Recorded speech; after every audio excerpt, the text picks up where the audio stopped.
Hello, everyone.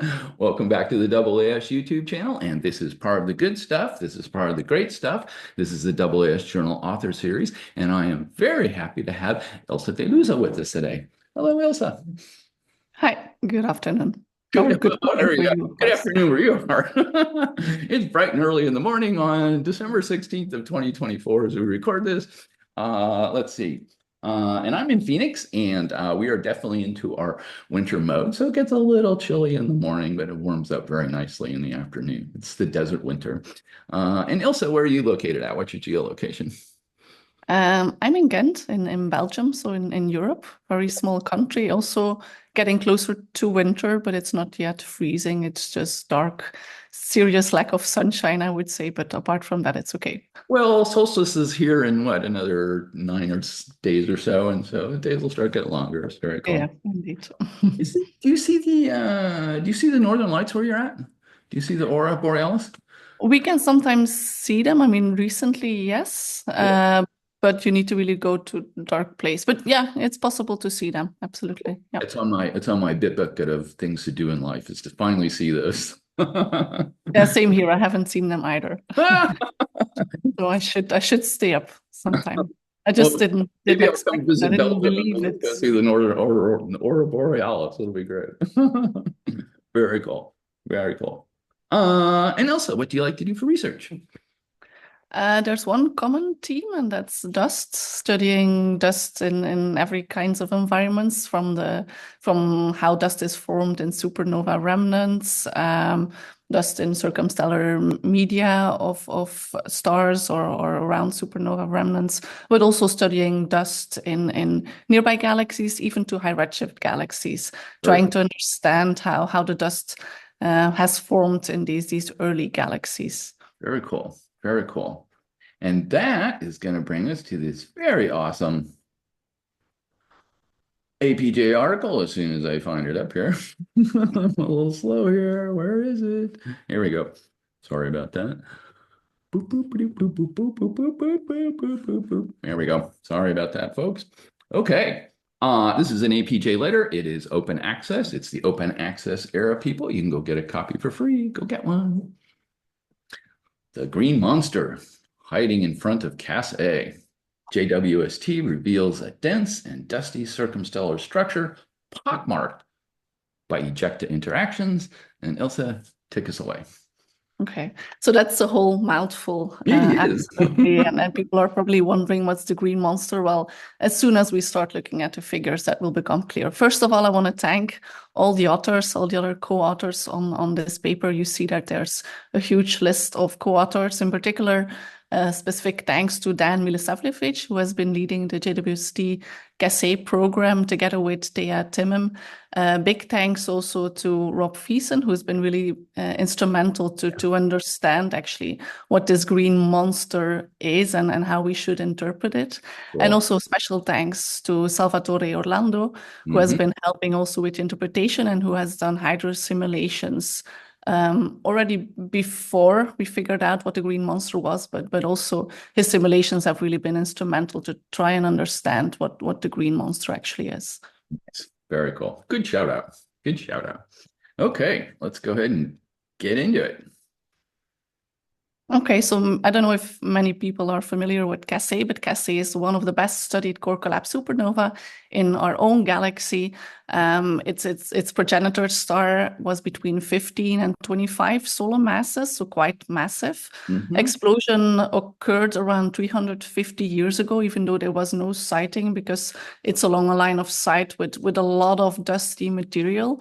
So people could not have seen it, but we know now, thanks to studying spectra from light echoes, that it was a supernova type 2b, Cool. and that explosion occurred around 350 years ago. Mhm. Now, the focus of this paper is actually trying to look at all the circumstellar material that is present, and Yeah. many studies have been done in the past, finding some evidence of previous mass loss by the red supergiant, which was the progenitor star that exploded. We found some evidence in terms of diffuse emission clouds, 10 to 20 parsecs to the north and to the east and in different directions. Okay. But then there's maybe something interesting to mention as well. There's a very interesting component. We call them quasi-stationary flocculi. Oh yeah. Where, yeah, you'll see There we go. QSF. I Mm-hmm. mean, that's probably the acronym that is most widely used in my paper. So quasi-stationary flocculi, what are they? They're actually shocked circumstellar clumps and very dense circumstellar clumps. Yes. And they're actually scattered across. They're mostly blue shifted, so some are red shifted, but they mostly have radial velocities from minus 500 to plus 100, plus 200, but most of them are blue shifted. Okay. So they seem to be really dense clumps that were part of the circumstellar mass loss that Yeah. the progenitor star experienced. Yeah. But it's not clear yet how these clumps formed. So that's still a question that remains. We do know that they're likely shocked all by the forward shock, so by the supernova blast wave that is further expanding into space. And that's why we're able to see them. These QSFs, these quasi-stationary flocculi. So we call them stationary because, of course, their velocities, their radial velocities are quite minor in comparison to all the ejecta that Right. is moving at thousands of kilometers per second. So that's why they're sort of quasi-stationary, and flocculi because they have this sort of clumpy shape. And that's where the name comes from. Okay. And it's important to remember this because I'll get back to this when we talk about the green monster Yeah. and its relation to the quasi-stationary flocculi. Maybe important to mention as well is that these quasi-stationary flocculi are enhanced in or enriched in nitrogen and in helium. Okay. So Okay. that's interesting to remember as well. Indeed. Indeed. That didn't come from the surface.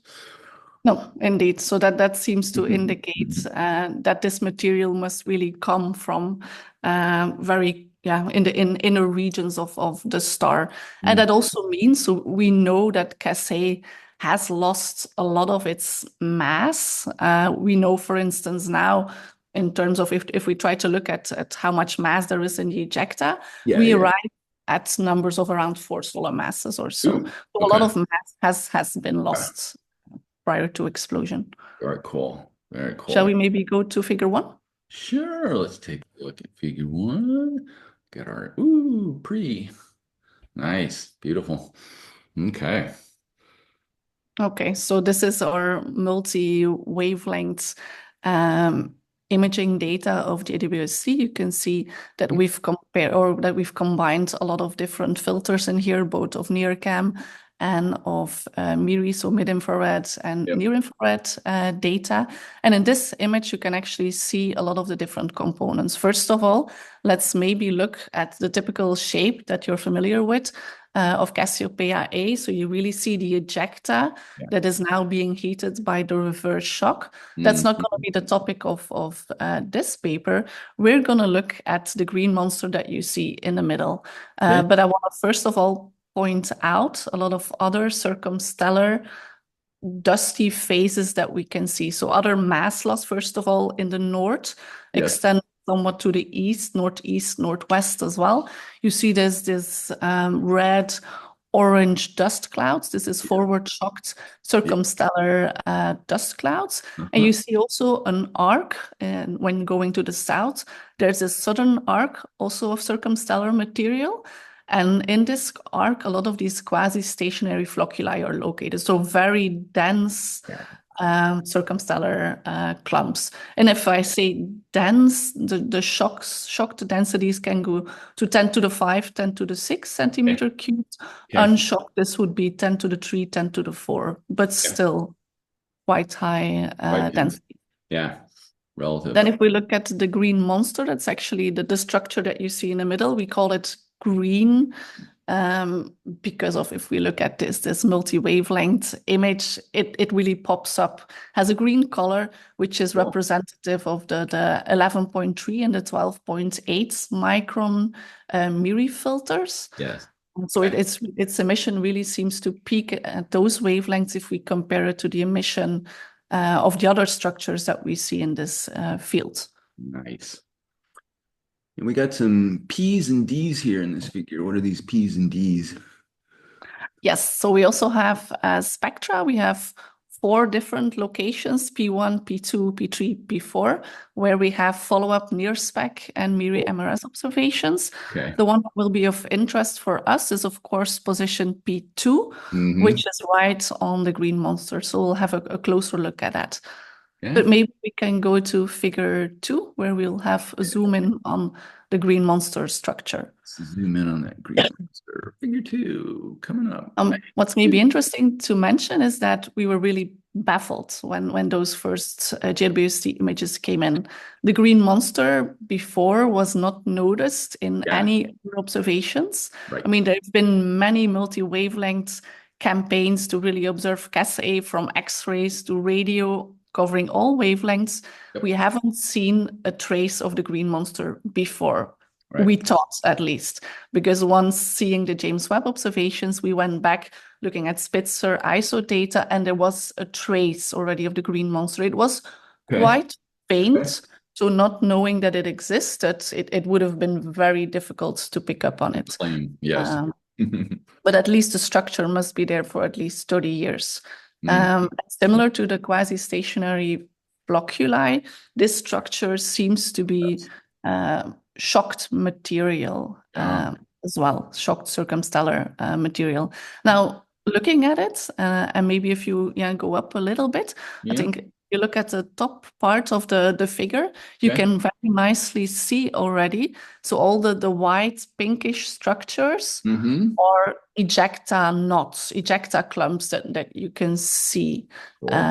And then if you compare that to the typical distribution of the more sort of smooth distribution in the green monster, that's already the first hint that we thought, okay, this cannot be ejecta material, because it doesn't really have this sort of clumpiness, at least not at the scales that we can observe it. The other thing that you can notice here is very peculiar, are all the holes. So the green monster structures seem to be full of holes with sort of ring structures around it, which was really baffling us. We had no idea what could be causing this. So in the paper we discuss a number of options, and I think in the end we're quite confident what is causing it, but the exact sort of mechanism or the timing of the processes is somewhat less constrained. And I'll get to that in a few moments. Just maybe also to mention as well, you can see the size scales on it. So a typical hole, characteristic hole with a ring structure around it, has a size of around 1 to 3 arc seconds. So that's quite large. It's 0.015 to 0.05 parsec, to give you an idea. And what are the orange arrows indicating? Okay, so that's one of the, so that's a filamentary structure, an ejecta filament. Because this is a figure, of course, we're combining all the images that we have at the various wavelengths. That's actually an ejecta filament. At first, we were quite confused, because this ejecta filament seems to be running up to the base of this. You see the arrow, the green monster ring in position P2. That's where the spectroscopic observations, the near spec and the Miri MRS. And we see also that there is this this filamentary structure that is running up the base of this ring. And at first we were confused, because the velocities of this high velocity ejecta is around 5,000 kilometers per second. So we were actually first putting the green monster behind Cassiopeia A. Ah, Luckily, we also have X-ray observations of the green monster, in and front. that shows that it's in front of it. So what is happening with the filament is probably a filament that is being shocked by the reverse shock Okay, behind Cas A. So it's something else that is happening along the line of sight. correct. We have many, many things happening along the line of sight. Cool. Very nice. We maybe go to the next figure. Sure.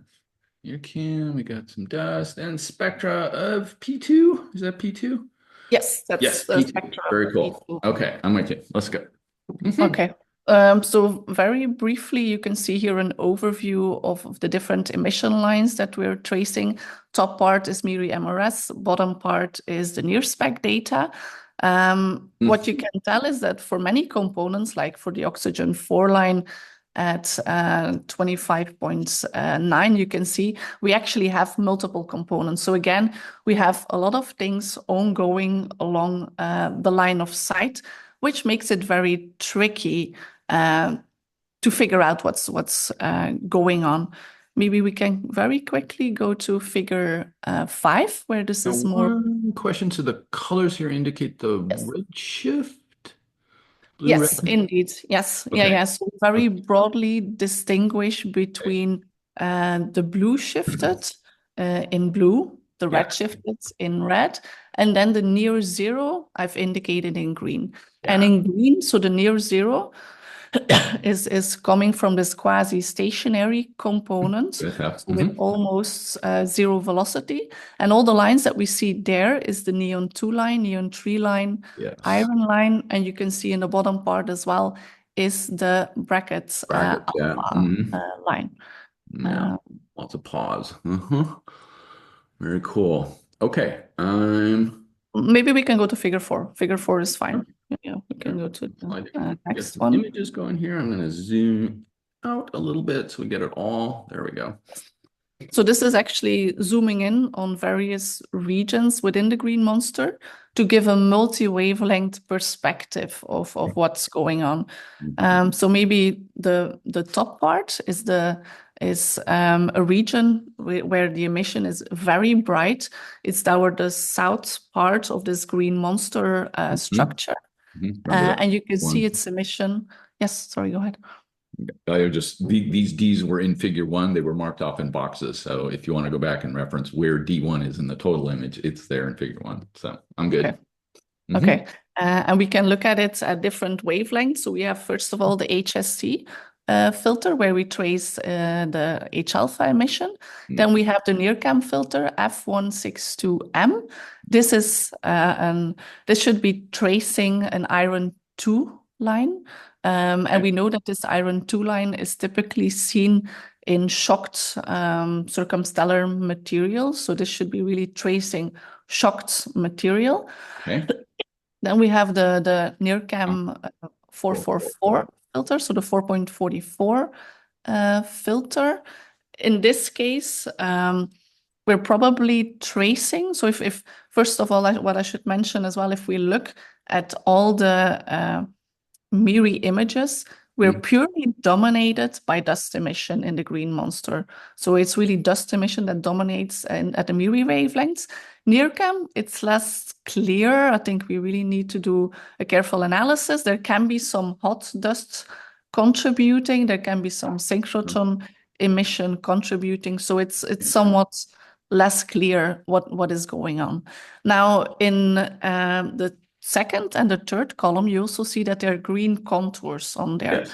These green contours correspond to previously identified quasi-stationary flocculi. So we already know that these are dense circumstellar shocked clumps that were part of a previous mass loss phase by the progenitor star of Cat A. And we see that there is some resemblance. For instance, the third row shows this very clearly. There is a resemblance with the ring structure, or it's at least it's part of a ring structure that we can see in the James Webb images. Actually, it also shows up, seems to have H alpha emission, seems to have iron 2 emission. Yep. corresponding with it as well. But it's not so obvious. I mean, if we look, for instance, at the fourth row, there is not much there's not much of H alpha emission. There's maybe a hint of the iron 2 emission. A little bit. Okay. Yeah, a little bit. So it's very tricky. Now at this fourth row is also the ring that you see there at the top left side of that panel is where we have the MIRI-MRS and the near spec observations. Now in this figure, it's really to show how diverse the structure of the green monster looks like. I mean, if you look at the second row, you see a lot of different rings that are clustered together, which is also very tricky to explain. The third row seems to show that you actually have a sequence of different rings. And you'll see that at some point there's also an arrow.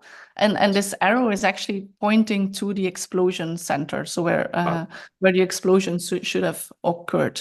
And this is important when we talk later on about the interpretation, because we want to know, of course, how these holes have formed. Yes. I think I've convinced you already that looking at the structure, this should be circumstellar material. It's very different from ejecta material. We have lines such as neon, iron, but very importantly, hydrogen. This is a star, progenitor star, that lost a lot of its hydrogen envelope already. So we should not expect a lot of hydrogen emission in the ejecta at all. So if we detect hydrogen lines, it should come from circumstellar material. So it's quite confident this is the circumstellar material, circumstellar dust emission that is dominating the James Webb images. And we know, especially from comparison with X-ray data, that the emission is blue shifted, putting the green monster in front of Cas A. Now, it's quite peculiar because the radial velocities that we're getting for all of the lines indicate between -50 and 0 kilometers per second, whereas the radial velocities that you get from X-rays is -2,300 kilometers per second. So this must be, we're interpreting this as being a difference in density.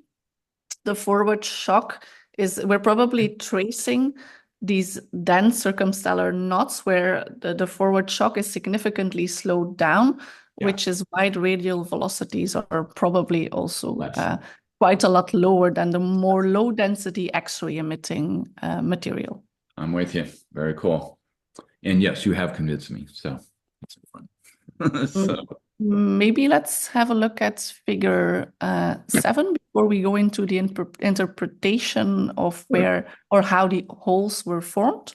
Let's go down to figure 7. Let's zoom out a little bit and multi-wavelengths of rings. Okay. So this is the ring that we just saw on the fourth row, the ring structure there. And now we zoom in on it and look at the various wavelengths and also look how it compares not only the dust continuum emission or the broadband emission, but how it really compares to the emission of various lines as well.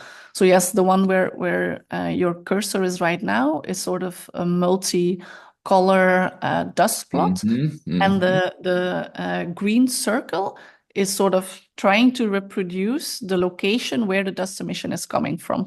And this is then copied on to all of the other panels. And especially if you look next to it, the neon 2 and the neon 3 emission seems to be following the same ring structure, even though it's only part of it, of course, but it's following a similar kind of ring structure. Same with the bracket alpha emission, you can see it there as well. The iron 2 is somewhat less noisy. It's also a fainter line. Yeah, we see it also indeed. Yeah, the NIRCam images. We see it in the NIRCam images as well. Cool. But the iron 2 at the bottom left is a bit less clear. The one thing we can notice, for instance, well, you can already see it from the comparison with the rings, but there seems to be a slight offset between the dust and between the line emission. The line emission seems more coming from the inner ring regions, whereas the dust is maybe more coming from the outer ring regions. And I'll get back to that later on as well, what could be causing this offset. Cool. Very good. I'm with you. Okay. Okay, let's maybe talk now about what could be causing the creation of these rings. Yeah. I don't have a figure to show this. Well, I do have a figure You later got on. one. But You got one. I first want to give a general explanation because Okay. we have two slightly different scenarios. Okay. On the one hand, what we think could have happened, scenario one. Hmm. And in the paper, we go into more detail about other scenarios, which we then refute, but I won't talk about this right now. I Okay. just want to talk about the two most credible scenarios. Okay. So what we know is that shortly after the explosion, we had a lot of ejecta shrapnel that was ejected in different directions. I mean, some gained a lot of momentum and were traveling ahead of the supernova blast wave. And we think that especially nitrogen-rich ejecta knots were isotropically distributed, Okay. and they have likely, so they were moving ahead of the forward shock, they have likely penetrated holes in this sheet of circumstellar There you go. material we Right. call the green monster.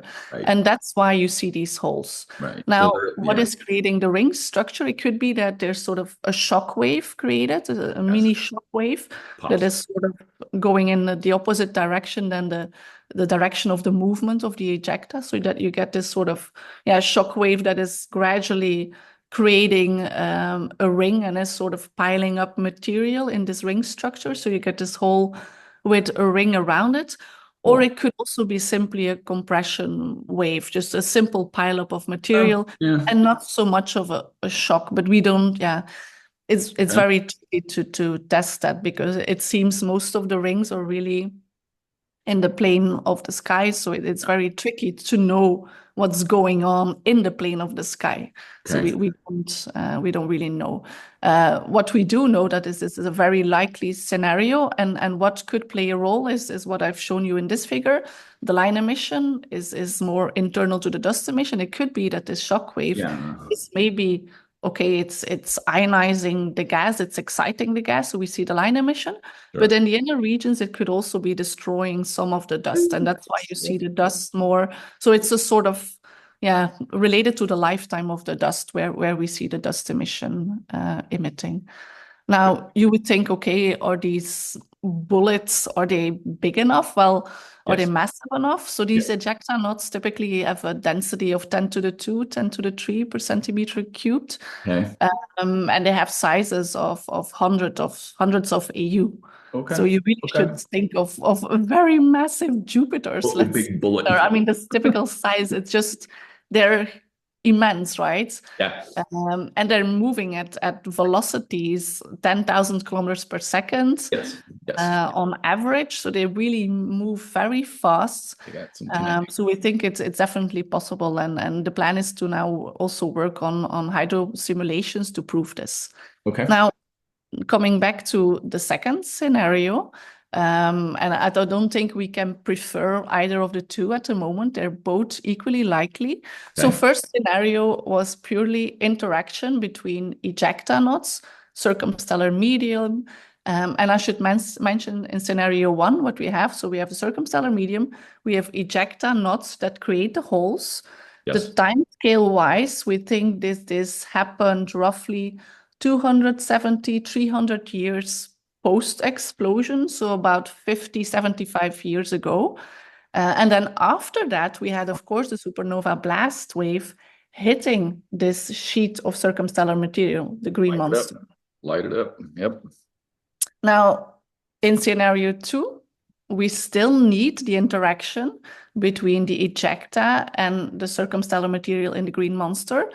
However, what's happening first in this scenario is that the supernova blast wave is hitting the circumstellar material in the green monster. Okay. This is triggering the creation of hydrodynamical instabilities Yes, that yes, you're yes, getting yes. at the contact discontinuity. Uh-huh. This is creating sort of ejecta fingers that are penetrating to the contact discontinuity, Okay. reach the shocked shell of circumstellar material, Yes. and these fingers sort of create holes in the circumstellar material. And maybe Okay. we go to I'm with you. figure We're both with 9, where this process is actually shown.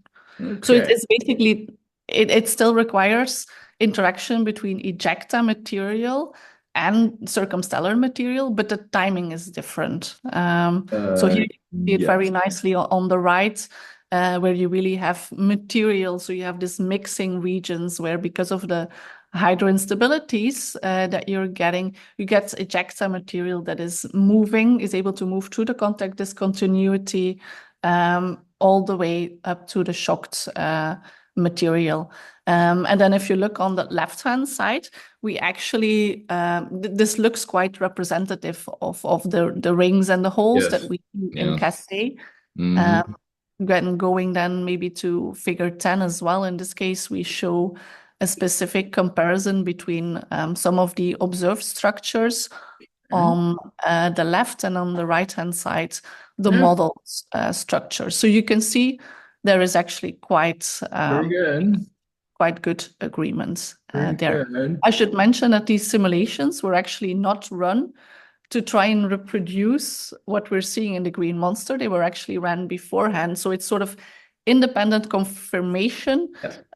that these processes could take place. However, I should say that you can see it from the scale bar here as well. The Uh-huh. sizes that they're getting are significantly larger. Yes. So the plan is now to do follow-up simulations at high resolution to Correct. see Yes. Yes. whether we can also reproduce the smaller scale structures that we observe in the James Webb images. And this is actually work that a collaborator, Salvatore Orlando, is already doing with the paper Yes, because preparation. Yes. because more resolution will make smaller holes. Right. Very cool. Very cool. Okay, I'm with you. Maybe we can go to the interpretation of all of this, because I Sure. think we've been going over all the figures, and I think I've explained mostly. First of all, that we have the green monster is circumstellar material. Yes. On the in front of Cas A, so on the near side of Cas A. Well, first of all, let's have a look at Cas A's mass loss history. So we already, while looking at the reverse shock and how it's moving, so most of all, you have the reverse shock that should be moving outwards. There are locations in Cas A where the reverse shock on the western side has already started moving inwards, and that's probably because of interaction with an asymmetric shell of circumstellar material. Now, the fact that we observed the green monster, and maybe I'm going to ask you to go back to one figure, Sure. figure 8, which we haven't seen so far. Good. Okay, good. Yes. So this seems to suggest that we, again, looking at the green monster, seems to have an asymmetric mass loss phase that occurred in the progenitor star of Cas A. Yeah. On the left-hand side, you can see the locations, as it's actually an H-alpha image from JWST, where you can see, so in black is the H-alpha image, and I put the green monster on top of it, so the emission that we observe with James Webb. The H-alpha emission is tracing what I referred to you before in the intro, are the quasi-stationary flocculi, these dense, very dense clumps of shocked circumstellar material. Cool. And it seems the green monster fits right into it. Right on. Yeah. So it could be potentially that we're looking at part of the same mass loss phase, the green monster, and these quasi-stationary flocculi. Oh, yeah. However, remember I showed a figure before as well where there was not always a good agreement. So that's something, that we'll have to settle on in the future. It's not clear yet. Just looking at it, it seems there may be a link, but what the link is exactly and what makes them different is something that we still need to figure out. Right. But I think this is an important conclusion, because this is more evidence that shows, the green monster shows us that Cas A went through a very asymmetric mass loss phase. And this brings us back to the question, okay, what can cause this asymmetric mass loss in uh, a red supergiant. uh, And typically people then look at, okay, that it's very easy to lose mass in such a way if you have a binary companion. In right. Cas A, people have really looked for this binary companion. We're not able to find it. But Yes. of course, again, this evidence may lead to new searches trying to find a potential binary companion, Yes. or this may point to, similar to what happened in 87A. Of course, this is very much speculation, Sure. that there was a merger at some point between a Okay. binary and the progenitor of Cas A. Remains to be seen. At least we should look closer at what could cause this highly asymmetric mass loss. Of course, people have also looked at other things. I mean, if you really have strong convection cells, it could be possible to also get this highly asymmetric mass loss. But given the Yes. densities were, very high. 3 to the 5. Yeah. Yes, yeah. So something we hope to do in the future is also to get an idea of what the actual mass is that is involved in the mass loss of these quasi-stationary flocculi and Yes. the green monster to get a better idea of how this mass loss phase occurred and whether we need a binary companion or another explanation to account for this highly asymmetric mass loss. Well, That cool. maybe brings me also to future efforts, what we would like to do. So we have other observing campaigns ongoing. I had a chat with a collaborator yesterday who actually has beautiful CTAL observations now, resolving many of these quasi-stationary flocculi, Cool. also looking at regions in the green monster. And what we hope to do, of course, this is optical. What would be very helpful as well is we've put in many James Webb proposals, cycle 4 proposals, to get new data to really, now we have just one position where we see that there's a lot of things going on along the line of sight. We would Okay. like to look at other ring structures to figure out what is exactly going on, and to, even with near spec as well, to really constrain the abundances, because there is some tension. We know from the studies of the quaternary stationary flocculi, quasi-stationary flocculi, sorry, Yes. No, that it's they're all good. very helium and nitrogen rich. Yeah.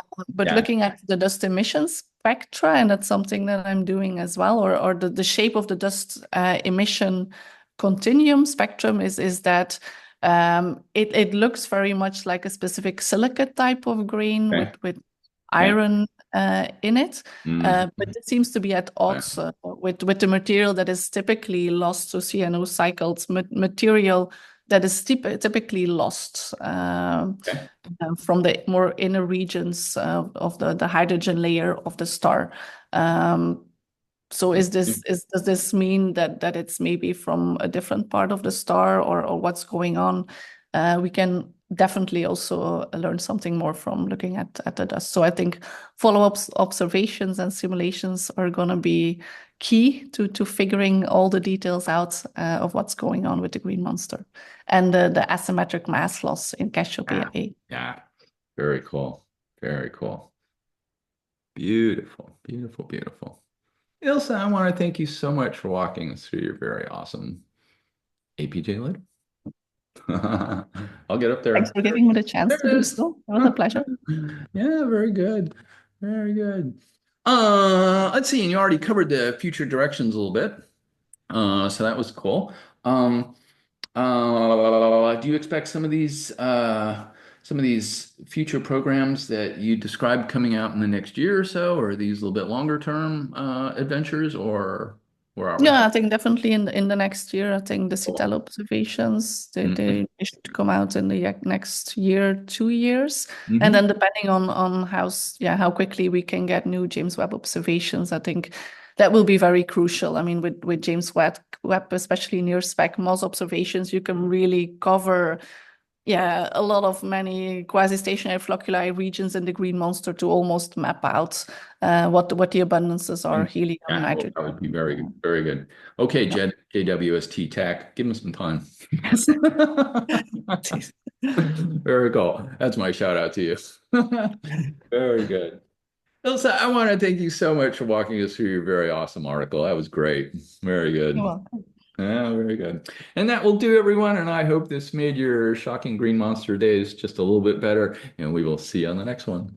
Bye bye. You. Bye-bye.